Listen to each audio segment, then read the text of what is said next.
Hello everyone. तो अभी ये मेरा क्वेश्चन पेपर है 2023 का, जो मैंने खुद सेंटर पे आके अटेम्प्ट किया था। और इसका स्कोर कार्ड मैंने ग्रुप पे और यूट्यूब चैनल पे भी शेयर किया है, जिसमें मेरे 105 मार्क्स आए। ठीक है, जीएस का पेपर है, तो उसको मैंने स्कैन करके इसकी कॉपी बना ली है। और ठीक है, तो मैंने जो मार्क करे हैं वो सभी इसमें मार्क्ड हैं। ठीक है, और काफ़ी बच्चे कह रहे थे मुझसे कि आप 2023 का पेपर एनालाइज़ करके बताओ, तो वो मैं आज करने वाला हूँ। ठीक है, तो इस वीडियो में मैं ये बताऊंगा कि मैंने क्या क्या लॉजिक लगाया मेन एग्ज़ाम में। ठीक है, और क्या लॉजिक वर्क करे। ठीक है, और क्या क्या नहीं लगाना है, क्या चीज़ें अवॉइड करनी है। ठीक है, कैसे अपन पीवाईक्यू की हेल्प से क्वेश्चन सॉल्व कर सकते हैं। और ठीक है, और क्या अपन 2024 के लिए एक्सपेक्ट कर सकते हैं आखिरी 15 दिनों में क्या करना है, इस पर भी अपन बात करेंगे। ठीक है, तो एक चीज़ और कि जो वीडियो है, तो ये ज़रूरी नहीं है कि मतलब इसमें जो भी क्वेश्चन पेपर में जो भी मैंने मार्क किया है, वो मैंने अपनी थिंकिंग के ऊपर मार्क किया है। ज़रूरी नहीं है कि वो आपके लिए भी वर्क करे, लेकिन हाँ, सोचना कैसे वो आपको समझ में आएगा कि हाँ, एग्ज़ाम में यूपीएससी में क्वेश्चन किस तरह से बनाता है। ठीक है, किस तरह से अपन पीवाईक्यू का यूज़ कर सकते हैं, वो आप यहाँ पे आपको क्लियर होगा। ठीक है, तो बिना किसी देरी के स्टार्ट करते हैं। तो ठीक है, तो पहला क्वेश्चन है, मेरा सेट आया था ए। ठीक है, ये मेरा रोल नंबर है। हाँ, पहले क्वेश्चन मेरा जब मैं क्वेश्चन पेपर खोला तो एनवायरनमेंट से शुरू हुआ था मेरा पेपर। तो इसमें मैंने पेयर वाले ऑप्शन देखे और मैंने एक बार पूरा पेपर गो थ्रू किया, विजिट किया। तो मुझे दिखा कि असिस्टेंट डिज़ाइन टाइप क्वेश्चन दिख रहे हैं। ठीक है, और पेयर वाले दिख रहे हैं, थोड़े फैक्चुअल दिख रहे हैं। तो मैं थोड़ा घबरा गया था स्टार्टिंग में कि मुझे लगा कि यार क्या पता कैसा पेपर बना दिया है, हुआ कि नहीं होगा। तो फिर मैंने मॉक फिर मैंने सोचा कि यार नहीं हुआ तो किसी का नहीं हुआ, मतलब हाँ, ट्राई करने में क्या बुराई है। तो मैंने जैसे अपना टेस्ट सीरीज में मैं अटैम्प्ट करता था उस तरह से अटैम्प्ट किया। और पीवाईक्यू को मैंने काफ़ी ध्यान रखा था जब क्वेश्चन अटैम्प्ट करते समय। तो कैसे पीवाईक्यू के लॉजिक वर्क करते हैं देखो। सबसे पहले क्वेश्चन से स्टार्ट करते हैं। तो Jhelum river pass through the Wular lake. ठीक है, तो आपने जरा भी मैपिंग पढ़ी होगी तो आपको पता है कश्मीर में दो लेक हैं। एक तो डल लेक है, झेलम लेक, वुलर लेक है। वुलर लेक जो है सबसे लार्जेस्ट लेक है। ठीक है, तो ये फैक्चुअल लेक क्वेश्चन है। और झेलम रिवर पास थ्रू, ये आप जरा ही मैपिंग करेंगे ना, आप एनसीईआरटी पढ़ेंगे, क्या बोलते हैं उसमें कश्मीर हिमालय देखेंगे आपको। ठीक है, वुलर लेक देखा श्रीनगर के पास में, उधर डायरेक्टली झेलम जाती हुई दिखेगी। तो पहला स्टेटमेंट मुझे पता था। ठीक, मैं अपनी नॉलेज के हिसाब से बताऊँगा जो मैंने सोचा उस टाइम पे। ठीक है, मैं ये नहीं बताऊँगा कि मैं बाद में पढ़ने के बाद नहीं, तो मेरे हिसाब से बाद में पोस्ट एग्जाम एनालिसिस कोई भी दे सकता है। मेन एग्जाम में सही करना काफ़ी मुश्किल काम है। ठीक है, तो पहला स्टेटमेंट मुझे पता था। और दूसरा Krishna river directly fish Kolleru lake. ठीक है, तो मेरी मैपिंग थोड़ी अच्छी है, तो आपने जब भी मैप देखेंगे तो कोलेरू क्या बोलते हैं, एक तो गोदावरी और अपना क्या सॉरी गोदावरी नहीं, कृष्णा और गोदावरी और सॉरी कृष्णा के बीच में से निकलता है कोलेरू लेक। तो कोलेरू को कोई फीड नहीं करता है। ठीक है, तो सेकंड वाला स्टेटमेंट मुझे पता था गलत है। पहला और दूसरा, सेकंड गलत किया तो ऑल थ्री कट गया, और पहला सही किया तो नन कट गया। ठीक है, तो मुझे अब मानना था, मुझे लग रहा था वन वन ओनली। ठीक है, या नन मारता मैं। ठीक है, मतलब तो सेकंड वाला था meandering of the Gandak river formed Kanwar lake. ठीक है, तो मैंने एग्ज़ाम में सोचा कि यार गंडक तो शायद बिहार साइड है, लेक कमर बिहार में, मतलब मुझे उस टाइम थोड़ा गड़बड़ लग रहा था कि यार लेक कवर गंडकी बना। तो मुझे थोड़ा कन्फ्यूजन रहा कि हाँ गंडकी या महानदी होनी चाहिए, महानदी ऑल दो उड़ीसा में। ये पता नहीं मेरा उस टाइम लॉजिक दिमाग क्या काम किया, तो मैंने थर्ड क्वेश्चन में गलत माना और पहला ऑप्शन टिक कर दिया। ठीक है, पहला सही मान के दूसरे दोनों गलत मान के, तो ओनली वन लगाया था मैंने इसमें, जो कि सही हो गया। तो ये पेयर वाले ऑप्शन में ये होता है कि आप सोच कुछ रहे होते हैं। ठीक है, लेकिन आपको उस टाइम लगेगा कुछ और आप लगा देंगे, तो आंसर सही होने की गलत होने के चांसेस। इस पर डिपेंड नहीं करेगा कि आपको आता है या नहीं आता, इस पर डिपेंड करेगा कि आपने क्या बोलते हैं आपने सही आंसर लगा के कि नहीं। ठीक है, तो मैंने वन लगाया, मैं सोचा कुछ भी हो, मैं किसी भली सेकंड को सही मानता और बाकी दो गलत मानता, तब भी मैं वन लगाता और मेरा आंसर सही हो जाता। तो इस तरह से पेयर वाले ऑप्शन है, पता नहीं यूपीएससी ने क्यों दिए हैं, लेकिन ठीक है, अब इस तरह का पेपर आ सकता है, अपन क्या एक्सपेक्ट कर सकते हैं। तो अपन जो मैंने एग्जाम में सोचा वो लगा दिया। ठीक है, तो इसमें मेरा सही आंसर आ गया था। दूसरा ये पोर्ट वाला था, मैंने कुछ नहीं सुना था इसमें, मुझे इतना पता था कि क्या बोलते हैं मुंद्रा पोर्ट, मतलब ये मैं सुना था न्यूज़ में चल रहा है कि मुंद्रा पोर्ट नहीं है, शायद जेएनपीटी है, शायद प्राइवेटली ओन, जो है largest privately own port. Second वाला मुझे गलत लग रहा था। और पहला और तीसरा विशाखापट्टनम मुझे लगा नहीं कि लार्जेस्ट कंटेनर पोर्ट होगा इंडिया में, इसका मैंने ये लॉजिक सोचा कि थर्ड वाला स्टेटमेंट है। तो विशाखापट्टनम अपना ईस्ट कोस्ट पे है इंडिया के, तो ईस्ट कोस्ट अपने वहाँ पे नेचुरल पोर्ट्स नहीं मिलते, नेचुरल पोस्ट बेस्ट कोस्ट पे मिलते हैं, क्योंकि बेस्ट ये आपने एनसीईआरटी में पढ़ा होगा कि बेस्ट कोस्ट सबमर्ज्ड कोस्ट है और ईस्ट कोस्ट अपना इमर्जिंग कोस्ट है। तो सबमर्ज्ड कोस्ट में नेचुरल हवा मिलने के चांसेस ज़्यादा रहते हैं। तो विशाखापट्टनम तो जो अपने वेस्ट कोस्ट पे जैसे मुंबई वगैरह और ये क्या बोलते कोचिन वगैरह एक पोर्ट हुए कांडला वगैरह, तो ये ज़्यादा फेवरेबल होंगे, मतलब एक्सपोर्ट इम्पोर्ट के लिए या कंटेनर हैंडल करने के लिए। तो मुझे थोड़ा लगा कि यार लार्जेस्ट तो विशाखापट्टनम तो नहीं होगा, और होगा भी तो यार मुंबई कोलकाता वगैरह होगा, विशाखापट्टनम तो कहीं मतलब थर्ड वाला में काट दिया था। तो सेकंड थर्ड काट दिए थे। फिर मुझे लग रहा था कि यार इनमें से कोई, ठीक है। अब मुझे मानता वन, ठीक है, नन और ऑल तो मैं नहीं, एक्सट्रीम तो मैं बहुत अवॉइड किया था। पेयर वाले ऑप्शन में आप ऑल थ्री और नन तो आराम से हटा सकते हैं, मतलब जस्ट एक्सट्रीम नहीं जाना है, मतलब तीनों एक्सट्रीम में सही होने के चांसेस या तीनों गलत होने के चांसेस काफ़ी कम रहते हैं। तो मुझे ए और बी में से मानना था। फिर मुझे लगा कि हाँ, फिर मुझे लगा कि common first major food in India registered ऐसा कंपनी है, मुझे सही लग रहा था, ठीक है। अब मुझे लगा कि यार मुंद्रा या मुंद्रा इनमें से कोई एक न्यूज़ में चल रहा था, जहाँ तो मुझे लग रहा था कि हाँ कि प्राइवेट ओन पोर्ट है, कि मुंद्रा कैसे कर या JNPT करके, मुझे कन्फ्यूज़न हो रहा था उसमें। तो मैंने पता नहीं इसमें वन किया टू मार दिया।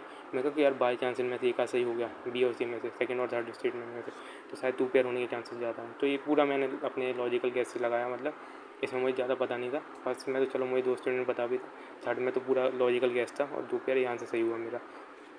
थर्ड की बात करें तो डेसिड्यूस ट्रीज़ कौन से हैं, तो आप NCERT खोलेंगे तो उसमें आपको डायरेक्ट दिख जाएगा महुआ और ठीक है। तो जैक फ्रूट शायद अपना सेमी एवरग्रीन है, एवरग्रीन फ्रूट है, तो जैक फ्रूट मैंने मार्क नहीं किया, मैं महुआ टिक ला के दो पेयर लगा दिया, ठीक है। जैक फ्रूट मुझे लग रहा था, फिर मैंने क्या बोलते जैसे इसमें देखो मैंने बॉक्स बनाया, तो बॉक्स में उन क्वेश्चन बनाता हूँ जिनमें मेरे दो ऑप्शन एलिमिनेट हो जाते हैं, तो मैं बाद में आके देखूँगा इस तरह से।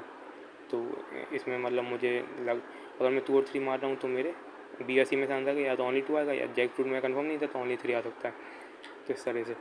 तो मैंने सोचा कि इसको बाद में देखूँगा। तो पहले राउंड में मैं क्या करता हूँ कि जो मुझे श्योर शॉट लग रहे हैं वो मार देता हूँ, और जिसमें 50-50 होता है कि हाँ 2 ऑप्शन एलिमिनेट हो गए वो मार देता हूँ मैं, ठीक है। तो इधर मुझे बी और सी में से लग रहा था, बाद में फिर एंड में मैंने इसका बी लगा दिया। जैक फ्रूट मुझे लग रहा था कहीं ना कहीं पढ़ा है ना NCERT में कहीं देखा है, इसलिए। तो फोर्थ की बात करें तो फोर्थ में तो दो मतलब एक काफ़ी नॉलेज बेस्ड क्वेश्चन था। India has more edible area than China, the proportion of the irrigated area is more in India as compare to China, ठीक। The average productivity per hectare in Indian agriculture is higher than that in China, ठीक।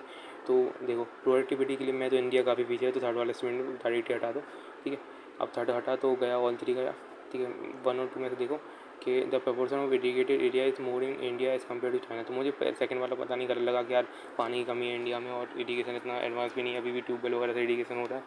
तो मुझे लगा कि यार ज़्यादातर अपना rain fade agriculture है, तो मुझे सेकंड वाला कर लगा। हाँ मुझे एरेबल लैंड, एरेबल मतलब खेती करने लायक जो लैंड है वो इंडिया में मुझे ज़्यादा लग रहा था, तो मैंने ये मारा इसका आंसर भी। तो ये जनरल लॉजिक वाला क्वेश्चन लगा मुझे, हो सकता है इसमें कोई ऊपर नीचे सही हो, लेकिन आंसर ये है इसका। हाँ फिफ्थ की बात करें, which of the following is the best example of the repeated fall in the sea level giving rise to the present day extensive marshland, ठीक है। तो इसमें देखो चार ऑप्शन भितरकनिका, मराकन्नम मरक्कनम, मैं नाम ही नहीं पढ़ पा रहा हूँ, ये क्या अजीब सा दिया है, और नौपदा स्वयं और अनौकच, ठीक है। इसमें कुछ नहीं करना है, मैं हर क्वेश्चन की हिंदी तो ज़्यादा देखती हैं, तो हिंदी में आप जाओ तो देखो। तो हिंदी में आप कौन सा क्वेश्चन है, फिफ्थ नंबर क्वेश्चन है, तो फिफ्थ में आप देखोगे तो हिंदी में लिखा है निम्नलिखित में से कौन सा एक समुद्र तल से में पुनरावर्ती गिरावट का सर्वोत्तम उदाहरण है जिससे वर्तमान समय में सुविस्तृत कच्छ भूमि, ठीक है। अब कच्छ भूमि देखो और डी ऑप्शन देखो कच्छ का रण, तो मुझे लगा कि यार कहीं ना कहीं कच्छ भूमि की बात करें, रण की मतलब उसकी, तो ये कहीं ना कहीं हिंट था, मतलब मुझे ऐसा लगा, तो मैं डी का ऑप्शन मारा, ठीक है। और एक्सटेंसिव मार्श लेंथ, ठीक है। कच्छ भूमि आपको पता है कि काफ़ी वाइड एक्सटेंसिव एरिया लिखा है, जब एक्सटेंसिव काफ़ी एरिया है, ठीक है। और बाकी मैंने सुने भी नहीं थे, तो रिस्क लेना था, तो मैं रिस्क भी लेता तो ये और डी में से लेता, गीता करने का मैंने सुना था, ठीक है। और तो और मुझे हिंदी से थोड़ा हिंट मिल रही थी, कच्छ लिखा है कच्छ, तो मुझे कच्छ मारना सही लगा, ठीक है। तो ये कुछ नहीं है, अब बेसिक अब देखो ऐसा तभी करना है जब आपके एक बार आप जो आपको आता है वो कर लो पेपर में पहले राउंड में, ठीक है। उसके बाद जब पेपर रिविजिट करो तब आपको ये करना है कि हाँ कि कौन से में आपको मतलब लग रहा है कि आप अपना जनरल सेंस लॉजिक लगा सकते हैं, सेंस लगा सकते हैं, तभी आपको करना है, ठीक है। ऐसे रैंडमली कुछ नहीं मारना है। तो मुझे कच्छ दिखा हिंदी में, मुझे लगा कि हाँ हो सकता है, तो ये मेरा सही हुआ फिर से, तभी लगभग मेरे स्टार्टिंग के सारे सही हुए थे। हाँ जी, अब सिक्स वाला क्वेश्चन देखो, ilmenite and rutile are abundantly, ठीक है। तो ये कौशल ट्रैक में मिलता है, are resource of which of the following, किसकी ये ओर्स हैं, इल्मेनाइट और रूलाइट, ठीक, रूटाइट सॉरी। तो एल्यूमिनियम को मैंने बॉक्साइट सुना था, तो मैं एल्यूमिनियम काट दिया कि ये दोनों तो नहीं हो सकती। अब देखो इल्मेनाइट कॉपर के, आयरन के आपने सुना है एंथ्राइड, मतलब ये दो तीन तरह के आयरन होते हैं, तो ये कॉपर की भी मैंने ऐसे कुछ सुनी नहीं थी, मतलब। और एक तो कोस्टल ट्रैक्ट ऑफ इंडिया, अगर अगर ये दोनों को एल्यूमिनियम कॉपर या आयरन की होती, तो अपन को पता है कि आयरन तो अपना छत्तीसगढ़ साइड और झारखंड साइड और क्या बोलते हैं कर्नाटक साइड मिलता है, ठीक है। कॉपर अपना राजस्थान साइड इधर मिलता है ज़्यादा, ठीक है। और तो खूबसूरत रेट में इनमें से कौन सा मतलब कमी मतलब एल्यूमिनियम भी आपने देखा बॉक्साइट की एक माइन तो एमपी वगैरह इधर भी है, ठीक है। तो कोस्टल एरिया में कमी मिलता है। तो मुझे लगा कि यार एक अलग ही यूनिक टाइटेनियम दे रखा है, तुम तीनों ऊपर की एबीसी बिल्कुल कॉमन से एलिमेंट है, एक टाइटेनियम अलग ही है मतलब। तो मुझे लगा कि यार हो सकता है कि टाइटेनियम होने के चांसेस ज़्यादा हो, ठीक है। तो मैंने तीनों काट के टाइटेनियम लगा दिया, ठीक है। और इसके बाद तो ये मेरा सही हुआ। तो आप ही सोचो यार, एग्जामिनर के दिमाग से सोचो कि वो ऑप्शन कैसे फ्रेम कर रहा है। ये तीन ऑप्शन उसने बिल्कुल एक बेसिक से दिए, ठीक है। आपको थोड़ा रफ आइडिया भी ये कहाँ कहाँ पे मिलते हैं, कोस्टल प्लेट में तो कमी मिलते हैं तीनों चीज़ें, ठीक है। और एक ऑप्शन अलग ही टाइटेनियम दिया है, तो मुझे इसके लगे चांसेस तो मैंने लगाया, ठीक है। मैंने इस बार का पेपर ऐसा आया था कि मैंने बहुत सा ज़्यादातर गेम जो है क्या बोलते हैं लॉजिक से और थोड़ा अपने बेसिक साइंस पे खेला है, थोड़ा गट फीलिंग पे भी गया हूँ, ठीक है। कोई 100% श्योर वाले क्वेश्चन काफ़ी कम थे, जैसे ये 7th वाला मेरा 100% श्योर था कि 3/4 of the world cobalt metal required जो बैटरी के लिए रिक्वायर्ड होता है। तो ये सब बढ़ाकर बैटरी में देखो लिथियम यूज़ होता है, तो लिथियम ट्रायंगल आपको पता होना चाहिए कि साउथ अमेरिका में अर्जेंटीना, बोलीविया और चाइले एबीसी बोलते हैं अपन, ठीक है। कोबाल्ट मैंने ही पढ़ा था, ये मैं किसी टेस्ट सीरीज में देखा, तो डेमोक्रेटिक रिपब्लिक कॉन्गो बता दी, तो ये मैंने लगा दिया था। इसके बाद तो ये तो मैं डायरेक्ट लगाता हूँ मतलब बिल्कुल 100% जो होता है इसमें, ठीक है। और ठीक है, एक इस तरह भी सोच सकते हैं, देखो थोड़ा जैसे मान लो एग्जामिनर ऑप्शन बना रहा है, तो मान लो DRC democratic Republic of Congo गलत ऑप्शन होता, मान लो अर्जेंटीना इसका आंसर होता मान लो, तो यार उसको एक ऑप्शन सही है, बाकी तीन ऑप्शन उसको गलत सेट करने हैं। तो गलत सेट करने के लिए वो इतना बड़ा ऑप्शन गलत सेट क्यों करता, मतलब वो मेहनत ही क्यों करता है। जैसे जैसे मान लो मैं कहना ही चाहता हूँ कि सी इसका करेक्ट आंसर, तो ABC उसने कुछ भी सेट कर दिया जल्दी से, अर्जेंटीना, बोत्सवाना, कजाकिस्तान तीनों रखा डाल दिए, ठीक है। अगर उसे गलत ऑप्शन डालना है तो गलत ऑप्शन बनाने में इंसान इतनी मेहनत नहीं करेगा, सही ऑप्शन बनाने में मेहनत करेगा हमेशा। तो ये वही है। तो DRC मतलब ये सही ऑप्शन होगा, इसलिए इतना बड़ा लिख रखा है द डेमोक्रेटिक। DRC अकेला भी लिख देता तो कोई काम नहीं, कोई दिक्कत नहीं थी, दा भी नहीं, ठीक है। तो माना कि ऐसे थोड़े अच्छे लॉजिक नहीं है, लेकिन ठीक है कभी कभार काम कर जाते हैं, जब आपको गट फीलिंग पे जाना हो तब आप कर सकते हो, ठीक है। और ये पेपर था गट फीलिंग वाला। विच of the following is a part of Congo basin. तो कॉन्गो बेसिन आप थोड़ा रफ आइडिया हो तो वेस्टर्न अफ्रीका में जाके मिलती है पानी से, तो कॉन्गो के पास ही होगी तो नाइजीरिया तो ऊपर है, युगांडा तो अलग है ईस्ट में, साउथ सुडान अलग ही है, कैमरून ही इसका आंसर मतलब अलग ही, थोड़ा मैप देखो तो आप समझ में आ जाएगा कि नाइजीरिया ऊपर वेस्टर्न अफ्रीका में, साउथ अफ्रीका थोड़ा नीचे की साइड अफ्रीका में, सॉरी कैमरून। साउथ सुडान तो बिल्कुल ईस्ट अफ्रीका साइड है, युगांडा अलग ही है, तो जहाँ तक है कैमरून होने के चांसेस थे और हुआ भी कैमरून, ठीक है। उसके बाद 9th वाला देखो, ये भी मेरा सही हुआ। और 9th वाला था Amarkantak hills are at the confluence of Vindhya and Sahyadri range. देखो ये तो मुझे पता था, विंध्या और सतपुरा है, ठीक, सह्याद्री तो अपना महाराष्ट्र में है, तो ये तो गलत हो गया। बिल्की रंगम मुझे नहीं पता था कहाँ पे, ठीक। Seshachalam constitute the southernmost part of the Western Ghat. देखो कहीं भी आप पढ़ के जाके पढ़ लो, NCERT वगैरह में मिल जाएगा कि क्या बोलते हैं Nilgiri hills constitute the, Nilgiri hills है वेस्टर्न घाट का सदर्न मोस्ट पार्ट ना, और वो कार्डेमम हिल्स, नीलगिरी हिल्स पे वेस्टर्न और ईस्टर्न घाट आके मिलता है, और साउदर्न मोस्ट पार्ट कहीं बोलेंगे वेस्टर्न घाट का कार्डेमम हिल्स को, ठीक है। शेषाचलम अपना आंध्र प्रदेश में, तो वो नहीं है, ठीक है। तीसरा वाला गलत है। अब मुझे A और D बचे आंसर कि या तो B सही होगा या गलत होगा, तो मैंने इस पर बॉक्स मार दिया था, मैं बाद में आके सोचूंगा। और फिर मैंने इस पर बाद में बिलगी रंगम में सुना नहीं था, और सतपुरा तो अपना बिलगी रंगम मुझे लगा थोड़ा साउथ वाला नाम है, तो साउथ में कहीं पे होगा, और सतपुरा महाराष्ट्र में पता ही है, सॉरी सतपुरा MP में, तो मैं सुना नहीं था, तो मैंने सेकंड वाला गलत माना, तो ना नाम आंसर मार दिया। एक तो मैं MP से हूँ तो मुझे पता भी MP में कौन कौन सी हिल्स और स्टेट है, फिर स्टेट PCS को पढ़ा था मैंने, तो उससे मुझे रफ आइडिया लग गया था। इसका 10 वाला, ठीक है, लगातार 9 क्वेश्चन मेरे सही हुए। उसके बाद ये 10 वाला क्वेश्चन, इसका मुझे बिल्कुल भी आइडिया नहीं था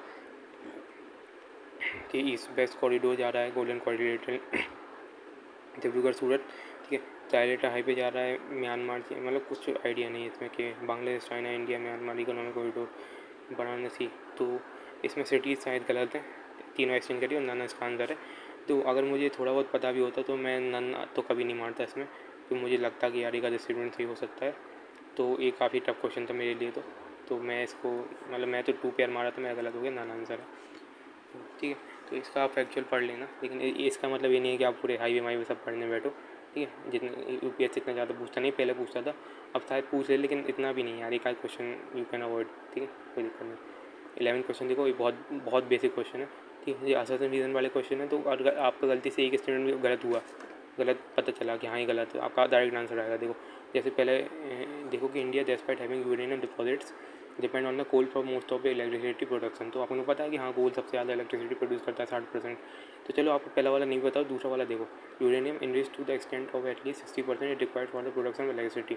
तो इलेक्ट्रिसिटी अब यूरेनियम 60%, देखो 60% इन्रिचमेंट बहुत ज़्यादा होता है, एटम बम में भी इतना नहीं लगता होगा।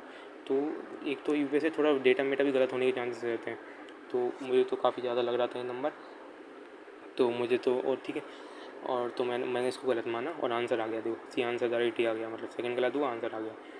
और क्या बोलते हैं, मैंने फिर बाद में आके चेक किया तो ये 2 या 3% है, तो 60% बहुत ज़्यादा है, तो आराम से आ गया।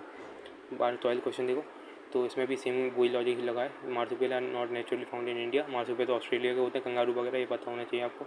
मार्सुपियल ये बायोलॉजी के एनसीईआरटी में दिया है, ठीक है, आखिरी के 4 चैप्टर देख लेना। Marsupial can thrive only in mountain grassland with no predator, ठीक है, कैसे माउंटेन ग्रास माउंटेन वाली कंडीशन में मिलते हैं, तो ये गलत है, तो ठीक है, तो पहला स्टैंड था, दूसरा गलत है, आराम से आ गया था। इन्वेसिव स्पेशलिस्ट ग्रुप, तो ज़्यादातर इनमें से कौन सी ऑर्गेनाइजेशन होगी जो इन्वेसिव स्पीसीज़ की बात करेगी, तो IUCN, UNEP, WWF वगैरह ये सब ऑप्शन दिए हुए हैं। तो इसका मैंने पढ़ा हुआ था, ये काफ़ी न्यूज़ में भी था उस टाइम पे, ठीक है। तो IUCN का ऐसा, और नहीं भी पता होता तो मुझे लग रहा था IUCN या WWF, मैं भूल गया था थोड़ा उस टाइम पे। तो UNEP तो यार रिपोर्ट निकालता है इन्वेसिव स्पीसीज़, ऐसा कुछ क्या बोलते हैं, ग्रुपिंग, मतलब ज़्यादातर तो डेटाबेस, तो ग्लोबल इन्वेसिव स्पीसीज डेटाबेस वगैरह बनाने का काम, इकट्ठा करने का काम ये UNEP वगैरह इन सब का नहीं है। थर्ड वाला ऑप्शन तो काफ़ी अजीब ही है, तो इसको सेंस नहीं। तो WWF थोड़ा NGO है जो वाइल्ड लाइफ प्रमोशन में काम करती है, तो IUCN ही ज़्यादा नामचीन है, तो IUCN ही रेड लिस्ट निकालता है, ठीक है, कैटेगराइज करता है इंडेंजर्ड और ये सब क्रिटिकली इंडेंजर्ड, तो IUCN होने के बहुत ज़्यादा चांसेस थे। मैंने ये इसका उसका 14 क्वेश्चन काफ़ी कन्फ्यूजिंग था कि नॉकटर्नल कौन से होते हैं जो सनसेट के बाद एक्टिव होते हैं। नॉकटर्नल वो स्पीसीज होते हैं जो रात में काम करते हैं, जैसे कि उल्लू वगैरह, आउल वगैरह हुए, ठीक है। तो इनमें से कौन सा नॉकटर्नल है, तो इसका मालाबार सिवेट है, सही है। लेमुला लॉयंटल मकावी के भी शायद नॉकटर्नल है। कुछ कोचिंग इसका ऑल 3 बता रही थी, सामा DA भी नॉकटर्नल है, तो मुझे 2 लगा, लेकिन UPSC ने इसका आंसर 1 माना है, तो मेरे हिसाब से मालाबार सिवेट इसका आंसर है, बाकी नहीं। तो ये थोड़ा मैं ट्रिकी क्वेश्चन कहूँगा, कह नहीं सकते कि मतलब आप एक तो स्पीसीज़ पढ़ते हो, आपको रफ आइडिया लग जाए पहले, तो आपको यही पता हुआ कहाँ मिलती हैं स्पीसीज़, उसका नॉकटर्नल है कि नहीं, तो काफ़ी मुश्किल कहूँगा मैं क्वेश्चन। नहीं ठीक है, अच्छा था ये, तो ये बेसिक साइंस से नहीं कर सकते थे, तो ये मेरा गलत हुआ था। तो देखो मैं अपनी ऑनेस्टी शो कर रहा हूँ, गलत हुआ है तो मान रहा हूँ, सही हुआ है तो बता रहा हूँ, ठीक है। जो मैंने एग्जाम में सोचा वो बता रहा हूँ, हो सकता है मेरे कुछ तुक्के सही लग गए हों, तो वही बताऊँगा कि हाँ तुक्के लगे हैं, ठीक है। और मैंने, ठीक है, मैं ये नहीं करूँगा कि ज़्यादा अच्छा बताने की कोशिश करें, हाँ मुझे सब आता है कि नहीं आता, ठीक है। तो हो सकता है मैंने कुछ और सोचा हो, कुछ और लगाया हो, आंसर सही हो गया हो या गलत हो गया हो, तो कह नहीं सकते कुछ। जैसे 15 वाले क्वेश्चन देखो, विच of the following organism perform bagel dance, ठीक है। तो बैगल डांस सोच के मेरे दिमाग में आया, या तो बटरफ्लाई को मैंने डांस करते सुना बचपन से थी को, या हनी बीस को डांस करते सुना है। ड्रैगन फ्लाई या बाज को तो मैंने कभी डांस करते नहीं सुना, तो A और C में से मुझे मारना था। तो मैंने पहले तो हनी बीस सोचा, फिर मैंने बाद में बटरफ्लाइज मार दिया, लेकिन UPSC ने इसका आंसर हनी बीस बताया। कुछ लोग मुझसे कह रहे थे कि ऐसा क्वेश्चन सेम CDS में भी आया था, तो आप CDS वगैरह के आंसर क्वेश्चन पेपर भी देख के आना, काफ़ी हाई चांसेस होते हैं कि रिपीट हो जाए, ठीक है। जैसे एक आगे क्वेश्चन आएगा वो बताऊँगा, वो रिपीट हुआ था। अब देखो ये 16वां क्वेश्चन है, पूरा PYQ जैसा है। एक PYQ आया था 2018-19 में, सेम था कि समय स्नेक आर बीबी पीरस ऐसे करके आए थे, 4 स्टेटमेंट सम करके। तो देखो इनमें से किसी भी स्टेटमेंट को डिनाई करना बहुत गलत है, तो बहुत मुश्किल है। मतलब जैसे हम मशरूम हैव मेडिसिनल प्रॉपर्टीज़, तो यार होते होंगे एक आध मशरूम भाई कुछ खाने के लिए यूज़ होते हैं, कुछ मेडिसिन वाली प्रॉपर्टीज़ होती होंगी। ऐसे सब मशरूम है इंसेक्टिसाइडल प्रॉपर्टी, कोई इंसेक्टिसाइड जैसे यूज़ कर लेते होंगे, किसी में बायोल्यूमिनेसेंस होता होगा, किसी में साइको एक्टिव प्रॉपर्टीज़ होती होंगी। तो ये है कि मतलब बहुत, अगर एक भी स्टेटमेंट निकल, मतलब एक ही टाइप के मशरूम में वो क्वालिटी निकली कोई भी एक में, तो ये इनमें से किसी भी स्टेटमेंट को डिनाई करना गलत हो जाए, मुश्किल हो जाए। जैसे कि मान लो सारे मशरूम 99% मशरूम है वो मेडिसिन वाली प्रॉपर्टी नहीं है उनमें, लेकिन एक में भी निकल गई तो बस स्टेटमेंट सही हो गया। तो यार इसमें तो कुछ नहीं, ऑल फोर ही मारना था इसमें। इससे पहले भी UPSC दिया था, उसने भी ऑल फोर दिया था इस सेम ऐसे क्वेश्चन का, तो वही उसी टाइप पे। तो PYQ की काफ़ी वैल्यू है, सेम अगर आप करके गए होते तो आराम से सही कर देते इसको, ठीक है। इंडियन स्क्वायरल वाला गिलहरी बचपन से देखी अपन ने, तो they build nest on the ground by बड़ी बनती है, तो हाँ ये ज़मीन पे घर बनाती हैं, पेड़ों पर बनाती हैं। They store their food material like nuts and seed in the ground, ठीक है। और तीसरा पूछा दे आर ओमनीवोरस, तो सेकंड वाले मैंने ऐसे सोचा, सेकंड वाले में दिया है कि they store their food material, तो सेकंड वाले स्टेटमेंट में दे रहा है कि गिलहरी का खाने की चीज़ क्या है, फूड मटेरियल दे रहा है नट एंड सीड, ठीक है। तीसरे वाले पूछ रहा है क्या है ओमनीवोरस है, तो अगर वो नट एंड सीड खा रही है तो ओमनीवोरस कैसे है, मतलब मुझे तो ये थोड़ा अजीब कैच लगा इसमें। तो मुझे लगा शायद ये हिंट हो, तो मैंने इसलिए मैं थर्ड वाला काट दिया। क्या सेकंड स्टेटमेंट में खुद ही लिख रहा है कि वो नट एंड सीड खा रही है। तीसरे में लिख रहा है वो ओमनीवोरस है। ओमनीवोरस तो पता है जो क्या बोलते हैं कार्निवोरस हार्बिवोरस दोनों होते हैं। तो मुझे लगा कि यार ओमनीवोरस नहीं होनी चाहिए, टू मारा तो मेरा सही हो गया। अब कौन सा स्टेटमेंट गलत है ये कह नहीं सकते अपन, ठीक है। हो सकता है सेकंड गलत हो सकता है थर्ड सही हो। तो बहुत सी कोचिंग कह रही है कि थर्ड सही है, ठीक है। ठीक है, आगे नहीं फिर सेम क्वेश्चन आ गया। सम माइक्रोऑर्गेनिज्म कैन, तो ये वही कुछ temperature above the boiling point of water, ठीक है, temperature below the freezing point of water, highly acidic. तो भाई कह नहीं सकते 99% ऑफ द माइक्रो ऑर्गेनिज्म अगर ये कंडीशन फॉलो नहीं कर रहे हैं और 1% भी कर रहे हैं तो आज स्टेटमेंट सही है, क्योंकि सम का मतलब कुछ भी हो सकता है। तो मैं तो तीनों को सही माना है, ठीक, कोई क्योंकि मुझे सबसे पहले pH below 3 लिखा है तो थर्ड स्टेटमेंट में, तो मुझे थोड़ा डाउट लग रहा है कि शायद डिजिट नंबर या गलत हो सकता है, लेकिन हाँ 3 के नीचे pH में मिल सकते होंगे, कोई बड़ी बात नहीं। तो ऑल 3 माना है ऐसे मैंने, और ये सही हुआ फिर से। ठीक है, 19 वाले क्वेश्चन देखो। 19 वाले क्वेश्चन में बहुत आराम से हो जाएगा ये आपसे, ठीक है। अगर आपको थोड़ा भी रफ आइडिया आपने इंग्लिश की हिंदी करना भी आ गया तो आप सीख जाओगे। देखो जैसे which of the following makes a tool with stick to strap insect from a hole in tree और a log of a wood. तो इनमें से कौन हो जाए जो लकड़ी का यूज़ करके, मतलब हाथों से लकड़ी पकड़ता है और हाथों से पेड़ों में लकड़ी को डालता है और उधर से इंसेक्ट निकालता है और खाता है, ठीक। तो इनमें से कौन सा कुल मिला के कौन सा इनमें चारों में से हाथों का यूज़ आराम से कर सकता है। तो अब एक बता, फिशिंग कैट है तो बिल्ली क्या हाथों का यूज़ करती है, मतलब कितने यूज़ कर पाती है वो हाथों का। तो सेकंड ए वाला स्टैंड गलत है, ठीक है। और आपको ऑर्डर पता होगा, सी वाला ऑप्शन है ऑर्डर नेवले जैसा होता है। तो नेवला इतना हाथों का यूज़ नहीं कर पाता, मतलब कि लकड़ी पकड़ सके, उनके हाथ होती नहीं, मतलब हथेलियाँ नहीं होती कि वो पकड़ सके। तो बी और डी बचा। तो बी अपना ओरांगुटान है, ओरांगुटान अपना चिंपांजी जैसा दिखता है, ठीक। और बियर अब तो भालू है अपना, ठीक है। तो ओरांगुटान या भालू में से, मतलब बियर में से कुछ मानना था। तो अगर आप इन दोनों तक भी पहुंच गए तो आपका काम हो गया। तो मैंने तो यार बियर मार दिया था, लेकिन आंसर इसका ओरांगुटान निकला। तो आप जनरली सोचो तो 2 ऑप्शन तो आराम से हट रहते हैं। हनी बीस वाले क्वेश्चन में हुआ था कि हनी बी और बटरफ्लाई के यहाँ डांस क्या करते हैं, दोनों ही करते होंगे, तो बाकी 2 तो हट गए थे। तो कम से कम 2 तो हटाओ, मतलब एटलीस्ट 2 तक तो पहुँच जाओ। अगर आप 50-50 में भी आ गए तो आपका काम हो गया आधे से ज़्यादा, ठीक है। उसके बाद ये देखो, how many above are hydrofluorocarbon. तो मुझे सारे लग रहे थे एरोसोलूजन में, इन सब में होते ही होगा यार, लेकिन वैसे इसका आंसर 3 माना है, शायद एक आध गलत होगा इनमें से। तो ये मैं तो ऑल 4 ही मार के आता, क्योंकि बहुत कम चांसेस थे एक आध में, कितने में वो हाइड्रोफ्लोरोकार्बन यूज़ हो रहे हैं, कितनों में नहीं हो रहा है ऐसे डायरेक्टली, बहुत ही मुश्किल है सब चीज़ें पढ़ना। तो मैं तो 4 मारता और अभी, ठीक। अब देखो एक 21 वाला क्वेश्चन, इसमें मैं बताऊँगा PYQ की मदद से कैसे हुआ ये क्वेश्चन। तो पहला स्टेटमेंट है कि InvITs distributed to their investor is exempted from the tax और डिविडेंड इज टैक्सेबल।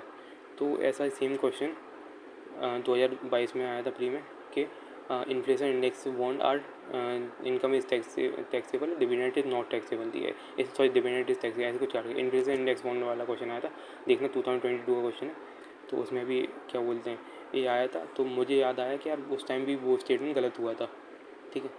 तो इस साल भी ये चांसेस है कि ये वाला स्टेटमेंट गलत, नॉट टैक्सेबल मतलब ये टैक्सेबल वाला स्टेटमेंट। तो कुल मिला के मुझे वो वाला गलत माना था, तो मैंने ये वाला ही गलत माना, ठीक। तो 2022 में अब मैं एक चीज़ दिखाने नहीं बैठ सकता कि 2022 का पेपर खोलूँ फिर दिखाऊँ, तो वो बाकी कोचिंग वाले कर देंगे, नहीं तो आप खुद जाके देखना, खुद ही सीखना। तो पहला गलत है, तो दूसरा अपने आप ही सही हो गया। तो दूसरे में क्योंकि देखो ऑप्शन पैटर्न ही ऐसा है कि अगर पहला गलत हुआ तो एक ही स्टेटमेंट है डी वाला, इसमें पहला गलत है, बाकी सब में क्या बोलते हैं पहला सही है, तो इसलिए। तो दूसरा स्टेटमेंट के invoice are recognise as borrowers under the security and reconcile financial act enforcement, ठीक है। तो इनवॉइस अब बोरोवर जैसे होते हैं, ठीक है, सही है स्टेटमेंट। अब देखो 22 वाला क्वेश्चन कि पोस्ट पेंडेमिक रिसेंट पास में सेंट्रल बैंक वर्ल्ड वाइड कि इंटरेस्ट रेट बढ़ा रहे हैं, ठीक है, ये न्यूज़ में चल रहा था काफ़ी। Central bank generally assume that they have ability to control the consumer prices via the monetary policy means. तो इंटरेस्ट रेट पर अपन को सेकंड वाला पता है कि हाँ RBI जो है CRR SLR बढ़ा के या फिर रेपो रेट बढ़ा के कम करके मॉनेटरी पॉलिसी कंट्रोल करता है।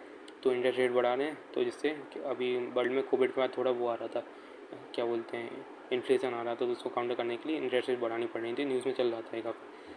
तो दोनों स्टेटमेंट सही है, और दूसरे पहले को एक्सप्लेन करता है कि हाँ इंटरेस्ट रेट बढ़ाते हैं तो वो कैसे, क्योंकि इंटरेस्ट रेट बढ़ा के वो अपनी मॉनेटरी पॉलिसी बनाते हैं, इससे अपना इन्फ्लेशन डिफ्लेशन कंट्रोल कर सकें जो भी हो, ठीक है। वही कार्बन मार्केट वाला था, तो carbon market are likely to be the one of the most wide spread the tool in the fight against the climate change. Carbon market transfer resource from private sector to the state. तो मुझे second वाला statement गलत लग रहा तो मैं सी मारा इसका, लेकिन बी आंसर है। तो कार्बन मार्केट हाँ मतलब दोनों सही हैं, लेकिन दोनों एक्सप्लेन नहीं करना है। तो कार्बन मार्केट ट्रांसफर डिस्कस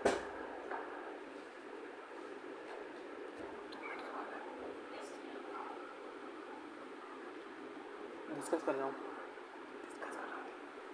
तो इस 23 वाला क्वेश्चन जो है तो क्या बोलते हैं, इसमें ऐसा था कि मतलब carbon market transfer resources from the private sector to the state. तो दूसरा वाला स्टेटमेंट सही है हाँ, कि कार्बन मार्केट में क्या होता है कि कार्बन क्रेडिट बेचते या खरीदते हैं, ठीक है। तो फ्रॉम प्राइवेट सेक्टर, तो हाँ तो प्राइवेट सेक्टर क्या करेगा कि कार्बन क्रेडिट खरीदेगा बेचेगा, जिससे रिसोर्सेज स्टेट की तरफ ट्रांसफ़र हो जाएंगे, ठीक है। तो 24 देखो, इसको तो देखते ही होना चाहिए, तो बहुत सिंपल क्वेश्चन था। आरबीआई का ओपन स्टेरिलाइजेशन का पार्ट कौन सा है, तो पहला वाला स्टेटमेंट सही है, ओपन मार्केट ऑपरेशन। बाकी सारे स्टेटमेंट मैंने पढ़े भी नहीं, मतलब इतना बेसिक क्वेश्चन था, ठीक है। तो यह वो पता होना चाहिए, इसमें वो नहीं। तो कैपिटल मार्केट 25 देखें, तो कैपिटल मार्केट पता होना चाहिए, मनी मार्केट होता है। तो मनी मार्केट 1 साल से कम होता है, कैपिटल मार्केट 1 साल से ज़्यादा होता है। तो आप देखोगे कि अपना इसमें ट्रेजरी बिल और गवर्नमेंट बॉन्ड मार्केट 1 साल से ज़्यादा होगा 1 और 3, और कॉल मनी मार्केट और stock market sorry treasury bill और कॉल मनी 2 और 3 1 साल से कम का होता है, और गवर्नमेंट बॉन्ड स्टॉक मार्केट 1 साल से ज़्यादा होता है। इसमें 2 ही सही हैं, 2 गलत हैं। तो 2 इसमें कैपिटल मार्केट के पार्ट है, 2 मनी मार्केट के पार्ट है, ठीक है। स्मॉल फार्मर्स लार्ज फील्ड, ये तो कुछ नहीं था, कुछ पता भी ना हो, स्टेटमेंट पढ़ो सारे आराम से। सेकंड वाला आपको समझ में आ जाएगा। हम many farmers in an area organise themselves into group and synchronise and harmonise select agriculture operation, ठीक है। तो ये होता है। तो मतलब ये जैसा आप बड़े बड़े स्टेटमेंट आप पढ़ लेना, तो आप आराम से मतलब एक फिगर आउट कर सकते हो, ना हो तो आप बताना मुझे, ठीक। 27 क्वेश्चन की बात करें तो government of India niger seed पर, नाइजर सीड क्या क्या होता है, 27 वाला देखो, इसको हिंदी में बोलते हैं तिल, ठीक है, काला तिल, ठीक। तो तिल के लड्डू खाए होंगे सबने, तिल के लड्डू क्या बोलते हैं अपने सर्दियों मकर संक्रांति में बनते हैं। तो अब सर्दियों में आता है तिल। तो दूसरा niger is cultivated as a kharif crop. तो कब कल्टिवेट हुआ होगा, खरीफ मतलब बारिश के सीजन में। सेकेंड वाला स्टेटमेंट सही होगा। 7 tribal people in India use the niger seed oil for cooking, ठीक है। करते होंगे यार सम, मतलब फिर वही सम वाला स्टेटमेंट कि हाँ करते होंगे, ठीक है। और government of India provide MSP और नाइजर सीड, तो एमएसपी प्रोवाइड करती होगी, तीनों सही है, मतलब कुछ ही नहीं। बस ये सेकंड वाले में कैच था, समझना चाहिए था कि यार दो सर्दियों में आ रहा है तो कल्टीवेट वो बारिश में उगाया हुआ, तभी तो सर्दियों तक अपने पास आ पा रहा है। तो फसल क्योंकि पूरे टाइम एक दिन में थोड़ा ना बन जाती है फसल, टाइम लगता है इसलिए। तो ये बाकी 28 में इंटेलेक्चुअल इन्वेस्टिबल इंटेंजिबल पूछा, इंटेंजिबल इन्वेस्टमेंट, इंटेंजिबल वाला जो देख ही ना जा सके। तो ब्रांड रिकॉग्नाइज करना है, ब्रांड तो दिखता थोड़ी ना है, इंटेलेक्चुअल प्रॉपर्टी दिखती नहीं है, ठीक है। Mailing list of client, mail कहाँ दिखता है, मतलब हाथों से टच नहीं कर सकते जिसको अपन। इन्वेंट्री होते हैं अपना सामान, गुड्स, जैसे गोदाम में जो सामान भरा रहता है, तो इन्वेंट्री अपने हाथों से टच कर सकते हैं। तो इन्वेंट्री अपनी होगी टेंजिबल, बाकी होगी इंटेंजिबल। तो 3 टेंजिबल हो गए, 3 इंटेंजिबल हो गए, 1 टेंजिबल हो गए, तो ओनली 3 आंसर हो गए। 29 बिल्कुल बेसिक क्वेश्चन है, ठीक है। फाइनेंस कमीशन सेटअप हुआ था, क्या क्या इसके क्राइटेरिया थे। पॉपुलेशन इनकम के अलावा तो डेमोग्राफी था, ठीक है। फॉरेस्ट एंड इकोलॉजी था, टैक्स एंड फिजिकल एफर्ट था। 1 to 5 है, तो ओनली 3 आंसर है, ठीक है। बाकी सब तो ये डायरेक्ट था, इसमें कुछ नहीं बता सकता मैं। देखिए 30 वाला देखो, तो in how many of the UNOPS सस्टेनल investment in infrastructure, ठीक है। तो ये काफ़ी ट्रिकी क्वेश्चन था। पहली बात तो UNOPS काफ़ी सुनी ऑर्गेनाइजेशन है नहीं। उसका sustainable investment in infrastructure and innovation, S3I मैंने सुना भी था, लेकिन उसमें ये 4 कंपोनेंट होना पता होना तो मेरे लिए काफ़ी कन्फ्यूजन था। तो मैंने ऑल फोर मारा, मुझे लगा कि हाँ अब पढ़ने में भी लग रहे हैं कि हाँ अफोर्डेबल हाउसिंग हो गई, मास रैपिड ट्रांसपोर्ट हो गई, हेल्थ केयर हो गई, रिन्यूएबल एनर्जी हो गई, तो मैंने चारों मार दिए। लेकिन इसमें शायद एक गलत माना UPSC, तो ओनली 3 आंसर है इसका। तो ऐसे क्वेश्चन में मैं बहुत मुश्किल है एलिमिनेट करना कुछ, लेकिन ऐसे क्वेश्चन कुछ ही होते हैं। अपन को अभी तक 2 ही क्वेश्चन मिले हैं, ठीक। अब ड्यू प्रोसेस ऑफ लॉ, तो दो procedure establish by law, second option है वो ड्यू प्रोसेस ऑफ लॉ का उल्टा होता है, तो सेकंड गलत हो जाएगा। इक्वलिटी बिफोर लॉ अपना भी ड्यू प्रोसेस ऑफ लॉ में नहीं आता, ठीक। तो बचा A और C। तो प्रिंसिपल ऑफ नेचुरल जस्टिस या फेयर एप्लीकेशन, तो मैंने फेयर एप्लीकेशन लगाया था, लेकिन Indian principle of natural justice सही हुआ। तो काफ़ी कोचिंगों में भी डिबेट चल रही थी इसके ऊपर, ठीक। तो ये तो क्या ही अब UPSC में माना, तो ड्यू प्रोसेस लॉ मतलब कुल मिला के अपना के लॉ के हिसाब से चलना, मतलब कैसे बताऊँ, एक प्रोसीजर एस्टेब्लिश बाय लॉ होता है, एक ड्यू प्रोसेस ऑफ लॉ होता है, लक्ष्मीकांत में दोनों दिए हुए हैं। तो जिस आर्टिकल 21 में सुप्रीम कोर्ट के इसके जजमेंट भी आए थे काफ़ी सारे, देख लेना एक बार, ठीक है। तो नेचुरल जस्टिस से वेस्ट होता है, ठीक है। In India prison reforms are manage prison जो स्टेट सब्जेक्ट है, पहला सही है, ठीक है। दूसरा है कि प्रिजन का गवर्नमेंट प्रिजन एक्ट से गवर्न होता है, ये दूसरा वाला भी सही स्टेटमेंट है, ठीक है। तो क्या बोलते हैं, अब जो प्रेजेंट एक्ट में क्या पावर प्रोविंस को दी थी, तो ये एक्सप्लेन भी कर रहा है कि प्रोविंस अपने स्टेट बन चुके हैं लगभग, मतलब सेम तो नहीं है लेकिन हाँ। तो दो यहाँ प्रोविंशियल गवर्नमेंट लिखा है दूसरे वाले में, पहले मैंने स्टेट गवर्नमेंट लिखा है, प्रोविंस अपने स्टेट गवर्नमेंट बन चुके हैं, तो ये एक्सप्लेन भी कर रहा है लगभग देखा जाए तो ये आंसर है। लेकिन मैं इसका सी मारा था, मुझे लगा एक्ट का शायद गड़बड़ होगी, शायद दूसरा एक्ट होगा, तो ठीक है, ये मेरा गलत हो गया था, ठीक है। की purpose of constitution of country पूछा है, तो it defines and limit the power of the government, ठीक है। तो ये सी वाला स्टेटमेंट का सही है, और ये PYQ में 2-3 बार ऑलरेडी पूछा जा चुका है, ये क्वेश्चन गलत नहीं होना चाहिए था, ये देखते से होना चाहिए था। बाकी क्वेश्चन में डिबेट करने का मतलब भी नहीं, मतलब बाकी स्टेटमेंट पढ़ने का मतलब भी नहीं है, क्योंकि डायरेक्ट क्वेश्चन था बिल्कुल, ठीक है। 34th वाइज शायद UPSC ने ड्रॉप कर दिया है, तो इसको मैं डिस्कस नहीं करूँगा।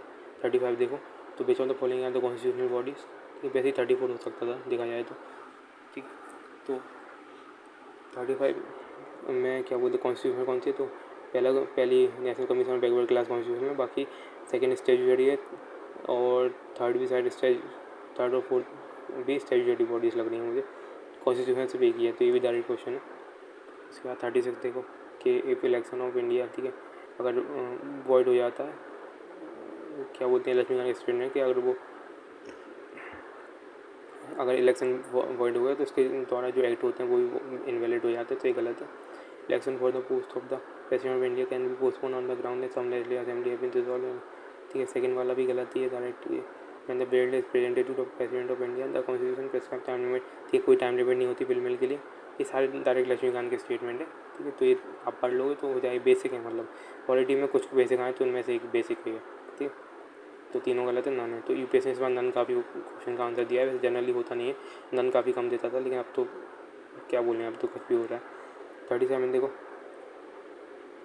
Finance bill and the money bill की बात करें तो when the Lok Sabha transmit the finance bill to the Rajya Sabha it can amend or reject the bill, ठीक है। तो फाइनेंस बिल इसमें काफ़ी कन्फ्यूज़न है कि फाइनेंशियल बिल और फाइनेंस बिल में कन्फ्यूज़न हो गया होगा बच्चों को। तो जो आर्टिकल 117 के अंदर होते हैं वो अपने फाइनेंस बिल होते हैं, 110 के अंदर मनी बिल होते हैं, ठीक। एक फाइनेंशियल बिल होता है वो अपने बजट के अंदर पास होता है, वो अलग होता है। तो when Lok Sabha transmit the finance bill to Rajya Sabha इस can amend or reject the bill, तो सेकेंड फर्स्ट वाला। उसके बाद when the Lok Sabha transmit the money bill to Rajya Sabha it can not amend or reject the bill, only make recommendation. हाँ, तो second वाला statement direct ही सही है, ठीक है। मनी बिल में राज्यसभा कुछ रिकमेंड नहीं कर सकता, मतलब कुछ नहीं कर सकता, सिर्फ रिकमेंड कर सकता है, वो भी रिजेक्ट हो सकते हैं, ठीक। In the case of this agreement between the Lok Sabha and Rajya Sabha there is no joint sitting for money bill, but there is a joint sitting for become necessary financial bill. तो हाँ, फाइनेंशियल बिल के लिए joint sitting का provision होता है, ये अपना लक्ष्मीकांत में दिया हुआ है। तो सेकंड थर्ड स्टेटमेंट सही है, फर्स्ट वाला शायद गलत है। तो शायद फर्स्ट वाले में ऐसा होता है कि अगर क्या बोलते हैं राज्यसभा रिजेक्ट नहीं कर सकता, मतलब जॉइंट सिटिंग होगी, ठीक है। तो पहले वाला स्टेटमेंट गलत है, बी आंसर है इसका। मैंने ऑल 3 मार दिया था, मुझे तीनों सही लग रहे थे। Once the central government notifies an area as community reserve, the chief wildlife warden of the state becomes the governing authority of such forest। तो मुझे पहला वाला गड़बड़ लगा, मुझे लगा क्या शायद पोस्ट में गड़बड़ दी होगी, तो यार चीफ वाइल्ड वार्डन नहीं होगा और कोई होगा, ठीक है। डिप्टी कंजर्वेटर ऑफ फॉरेस्ट होगा, या ठीक है, ऐसे अलग अलग कोई पोस्ट होती हैं वो फॉरेस्ट में, तो मुझे लगा कि यार कोई होगा। Hunting is not allowed in such an area, second वाला मुझे सही लगा। People of such area are allowed to collect non timber forest produce, third वाला भी सही लगा। पीपल ऑफ द, ठीक है, मतलब कर ही सकते होंगे, नॉन टिम्बर तो कर ही सकते, टिम्बर में लकड़ियाँ नहीं काट सकते, नॉन टिम्बर तो कर ही सकते होंगे। हंटिंग तो भाई क्यों अलाउ करेंगे यार, कम्युनिटी रिजर्व कर दिया तो। People of such area are allowed traditional agricultural practices, तो मुझे ये भी सही लग रहा था कि ट्रेडिशनल एग्रीकल्चर प्रैक्टिस कर सकते होंगे। लेकिन यार इन दी एंड UPSC ने, मैं तो ओनली 3 मारा था पहला वाला गलत करके, लेकिन UPSC ने ओनली 2 मारा है इसका आंसर। तो ये शायद मुझे लग रहा है कि मतलब शायद नॉन टिम्बर, ठीक है। इसका देख लेना क्या है कि इनमें 2 सही हैं, तो कि मतलब कह नहीं सकते 2 कौन से सही होंगे। मुझे तो पहला गलत लग रहा है, और शायद हंटिंग अलाउड हो, यार कम्युनिटी की वैल्यूज़ होती हैं हंटिंग में, तो शायद सेकंड गलत होगा, देख लेना कुछ भी। मैं बस रफ आइडिया बता रहा हूँ कि एग्ज़ाम में मैंने कैसे सोचा, ठीक है। तो अपन रिस्क लेना ज़रूरी है कुल मिला के। तो रिस्क लेते हैं तो कुछ जगह रिस्क काम करता है, कुछ जगह नहीं करता है। वैसे जैसे यहाँ पे नहीं कर रहा है। शेड्यूल्ड एरिया के बारे में पूछा था, तो विद इन अ स्टेट, ठीक है। The notification of area scheduled area take place through the order of the President, ठीक है। प्रेसिडेंट का ऑर्डर। दूसरा है कि large administrative unit forming the scheduled area is the district and lowest is the cluster of village. पहला statement सही है। दूसरे में कि हाँ कि लार्जेस्ट एरिया डिस्ट्रिक्ट होती है, लोएस्ट एरिया ब्लॉक होता है। तो ये मुझे पता नहीं था। सेकंड वाला। थर्ड वाला देखिए, chief minister of the concern state are required to submit annual report to the union home minister. तो चीफ मिनिस्टर नहीं, गवर्नर है। तो तीसरा वाला तो घट जाएगा। तो सेकंड वाले में कन्फ्यूजन हो रहा है, तो मैंने लगा कि सेकंड वाला गलत होगा यार। तो क्योंकि ये लार्जेस्ट एरिया डिस्ट्रिक्ट क्यों, और ज़्यादा बड़ा भी तो सकता है। तो लेकिन इंडियन सही है सेकंड वाला स्टेटमेंट। तो 1 और 2 आंसर है, बी आंसर है इसका। उसके बाद Supreme Court of India has held some judgement that the reservation policy made under the article 16(4) of the Constitution of India would be limited by Article 335 for the maintenance of efficiency of the administration। ये काफ़ी बड़ा सा statement है। 16 article 16 मुझे इतना पता है कि पब्लिक एम्प्लॉयमेंट के लिए होता है, ठीक है। फिर मैंने देखा सेकंड स्टेटमेंट कि article 335 of the constitution of India define the efficiency of the administration. तो यूपीएससी ने काफ़ी बार इससे पहले भी एक ऐसे स्टेटमेंट दिए हैं कि like untouchability is defined in the constitution, तो वो गलत होते हैं। ज़्यादातर चीज़ें office of profit is defined in the constitution, तो वो भी गलत होते हैं। तो कॉन्स्टिट्यूशन में ज़्यादातर चीज़ें डिफाइंड नहीं होती, मतलब जो एक जनरल ट्रेंड है। अब ऐसे नहीं क्या कुछ डिफाइंड नहीं होता। तो मैं सेकंड वाला स्टेटमेंट गलत माना, ठीक है। इससे डायरेक्ट आंसर आ गया, और ये आंसर स्टेटमेंट ये मेरा सही हो गया, ठीक है।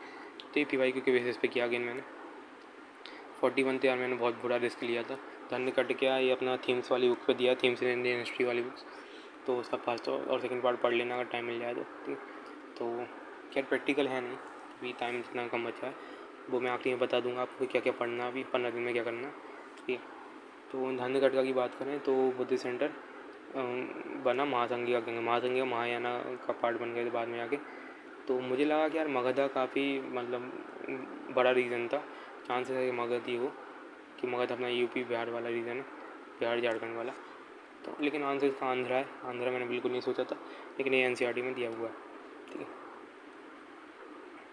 With reference to ancient India consider following statement the concern stupa is Buddhist origin.